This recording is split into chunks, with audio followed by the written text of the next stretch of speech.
Hello दोस्तों, नमस्कार। आज हम फिर प्राथमिक कक्षाओं में लेखन कौशल के विकास के तरीके से संबंधित ही बात करेंगे।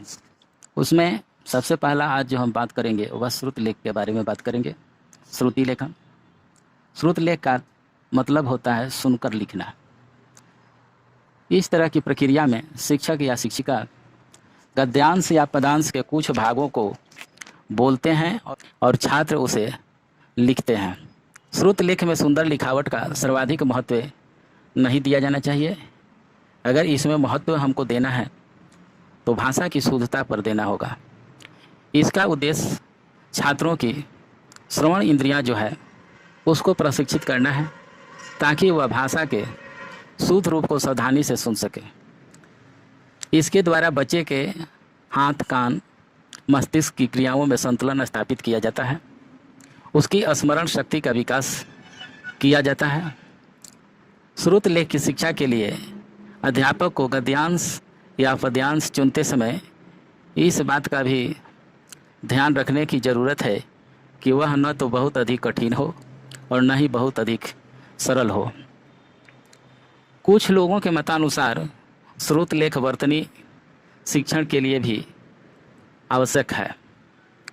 श्रुत लेख वर्तनी शिक्षण के लिए इतना आवश्यक नहीं है जितना कि सुनकर समझने और एक निश्चित गति में लिखने के अभ्यास के लिए आवश्यक है। श्रुत लेख से वर्तनी का परीक्षण हो सकता है, शिक्षण का नहीं हो सकता। इससे बच्चों में कल्पनाशीलता के साथ साथ लेखन कौशल का भी विकास होता है। अब है लयात्मक शब्द से तुकबंदी करना। इसके तहत शिक्षक शिक्षिका कक्षा में हल, नल, चल, पल, थल जैसे जो शब्द हैं इन सब को चामपट पर लिख देते हैं और बच्चों को कहें कि इसी के समान अन्य शब्दों वाले शब्द को वे लिखें। धीरे धीरे बच्चा भी इसी के समान शब्दों का लयपूर्वक तुकबंदी करने लगेगा। शुरुआती दौर में बच्चे थोड़ा सा झिझक महसूस करेंगे, लेकिन थोड़ी सी प्रयास के बाद बच्चे जो है इस तरह के लयपूर्वक तुकबंदी युक्त शब्दों का इस्तेमाल करना शुरू कर देंगे। इसे हम कविताओं और कहानियों में भी प्रयोग करा सकते हैं जिसमें छोटे छोटे वाक्य संरचना का दोहराव हो। उसे ढूंढें और बच्चों के सामने उसकी कम से कम 2 पंक्तियाँ या अनुच्छेद ब्लैक बोर्ड चार्ट पर लिख दें। 1-2 बार उसे बच्चों के साथ उन लिखे गए अनुच्छेद या पंक्तियों को रोचक ढंग से पढ़ें। उसके बाद बच्चों को उसे आगे बढ़ाने के लिए कहें। इससे हर बच्चा अपनी कल्पना से कुछ भी जोड़ना शुरू करेगा और बच्चा अगर कुछ भी जोड़ता है तो एक शिक्षक को उसे मान्यता देनी होगी। इस तरह से बच्चों में हम लयात्मक शब्द और तुकबंदी करने के तरीकों को बता सकते हैं। पत्र लेखन के बारे में। पत्र लेखन का इतिहास पुराना है। आज के दौर में अब पत्र लेखन की प्रक्रिया बहुत ही कम हो गई है। आईसीटी का ज़माना है। बहुत सारे लोग अब घरेलू समाचार मोबाइल के द्वारा ही कर लेते हैं। इसके बावजूद आज भी पत्र लेखन की अपनी एक अलग महत्ता है। पत्राचार का इतिहास तब से मानना चाहिए जब से मनुष्य ने पढ़ना लिखना सीखा होगा। घर से दूर रहने वाले संबंधियों के संबंध में हमेशा चिंता बनी रहती है। रास्ते में कोई व्यवधान तो उपस्थित नहीं हुआ, कोई दुर्घटना तो नहीं हुई, छोटे भाई की परीक्षा कैसी रही। इस तरह के दूर दराज में घर परिवार से रहने वाले लोगों के प्रति बहुत सारी चिंताएं गार्जियन को होती थी। ऐसे प्रश्न मस्तिष्क में कौंधते रहते हैं और चिंता का कारण बने रहते हैं। इन परिस्थितियों में पत्र लिखने या पत्र पाने की आवश्यकता लोगों ने महसूस की होगी और इस तरह से पत्र लेखन की कला विकसित हुई।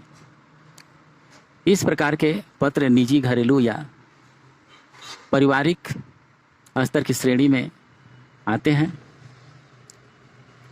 जैसा कि हम सभी जानते हैं कि पाठक वह होता है जो लिखित या मुद्रित सामग्री को पढ़ता है। जब हम लिखते हैं तो उसे कोई पढ़ने वाला भी होता है। बच्चे अक्सर किसी खास पाठों को ध्यान में रखकर लिखते हैं, जैसे दादी, नानी, छोटी बहन के लिए लिखी गई कविता, कहानी, चिट्ठी आदि। लेखन का पाठक किसी भी समान लेखन की प्रक्रिया से इस रूप में थोड़ा सा भिन्न है कि यहाँ हम किसी लक्षित निश्चित पाठक को ध्यान में रखकर लिखते हैं। इससे बात लिखने का पूरा अंदाज बदल जाता है। पत्र लेखन के द्वारा बच्चे अपने मनोभाव को सहजता और सरलता से व्यक्त करते हैं। अतः शिक्षक का दायित्व है कि वह बच्चों को पत्र लेखन के प्रति उन्मुख करें। अब हम बात करेंगे कहानी लेखन के बारे में। कहा गया है, जहाँ जीवन है वहाँ कहानी भी अवश्य है। कहानी कहने की परंपरा भी उतनी ही प्राचीन है जितना पुराना हमारा जीवन है। वर्तमान काल में मनोविज्ञान की नवीन खोजों ने शिक्षा क्षेत्र में महान परिवर्तन ला दिया है। शिक्षा का केंद्र बिंदु शिक्षक नहीं बल्कि बच्चा होता है। बच्चा को ज्ञान सुरुचिपूर्ण, सरल एवं स्वाभाविक रूप से देने में कहानी की महत्वपूर्ण भूमिका होती है। बच्चों में कहानी कहने एवं सुनने की प्रवृत्ति प्रारंभिक अवस्था से ही होती है। शिक्षक को बच्चे के वर्तमान जीवन एवं उनके चारों ओर दिखाई पड़ने वाले वातावरण से संबद्ध घटना को लेकर कहानी लेखन की ओर प्रवृत्त करना चाहिए। बच्चे निश्चय अपनी स्वाभाविक अभिव्यक्ति को व्यक्त करते हुए लेखन कौशल में प्रवीण होंगे। हम प्रारंभिक में किसी सरल कहानी को श्याम पट पर कुछ रिक्त स्थानों को छोड़ते हुए लिखेंगे। रिक्त स्थानों की पूर्ति बच्चों से पूरा कराया जा सकता है। इससे बच्चों में कहानी लेखन की ओर प्रवृत्ति बढ़ेगी तथा बच्चा भी धीरे धीरे लेखन कौशलों में निपुणता प्राप्त कर सकेंगे, अपनी मनोभावनाओं को भी व्यक्त कर सकेंगे। इसी प्रकार अब बात करते हैं विज्ञापन लेखन की। किसी भी वस्तु, विचार एवं संदेशों को अधिकाधिक लोगों के मध्य शीघ्र पहुंचाने के लिए हम विज्ञापन का सहयोग लेते हैं। आज ऐसे विज्ञापन से संबंधित विचारों का निर्माण करने की क्षमता होती है, उनकी मांग सर्वत्र देखी जाती है। विज्ञापन भी लेखन कौशल का एक अंग माना जाता है। हम बच्चों को प्रारंभिक काल से ही ऐसे विज्ञापन निर्माण से संबंधित कार्य में प्रोत्साहित कर सकते हैं, जिससे वह लेखन कौशल के साथ साथ व्यावसायिक रूप से भी उसे निपुण बना सके। तो में कुछ गतिविधि करा करके विज्ञापन लेखन कौशल का विकास किया जा सकता है। आप जहाँ भी रहते हैं वहाँ तरह तरह के नाम आपको दुकानों, बसों या दीवारों पर देखने को मिल जाएंगे। गांवों में दीवारों पर लिखे नारे या कोई पोस्टर है या कोई विज्ञापन लिखी गई है जिसमें उससे संबंधित जानकारियां भी होती हैं। बच्चों से कहिए कि वे घर से स्कूल के रास्ते में दिखने वाले नामों, संदेशों एवं विज्ञापनों की सूची बनाएं। सारे नामों को ब्लैक बोर्ड पर लिख कर करके एक एक बच्चों से उनकी व्याख्या करवाएं। वह कहाँ लिखा हुआ था, उसका क्या अर्थ था, क्यों लिखा गया था, उससे क्या संदेश मिल रहा है। तो इस तरह के कई प्रश्न जो हैं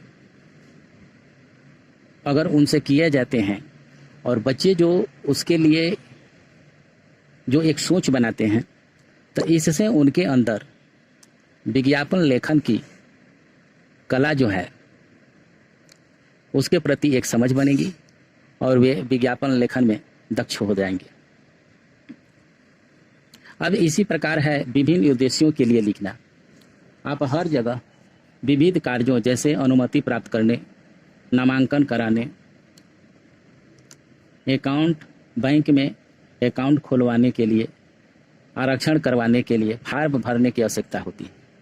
इस प्रकार दिनचर्या से जुड़ा यह कार्य भी एक लेखन कौशल है। विशिष्टता ज्ञात होने के बाद भी लोग गलतियां करते हैं। इससे बच्चों की हिचकिचाहट जो है वह दूर होगी एवं लेखन कौशल की प्राप्ति भी होगी। अगले वीडियो में लिखना सिखाने में आने वाली समस्याएं और उसके समाधान के तरीके के बारे में बात करेंगे कि क्या ये वास्तव में समस्याएं हैं या बच्चों द्वारा सीखने की प्रक्रिया के स्वाभाविक चरण। बच्चों के कार्य पर शिक्षिकाओं की प्रतिक्रिया का महत्व और स्वरूप के बारे में चर्चा करेंगे। तो बस आज इतना ही। धन्यवाद।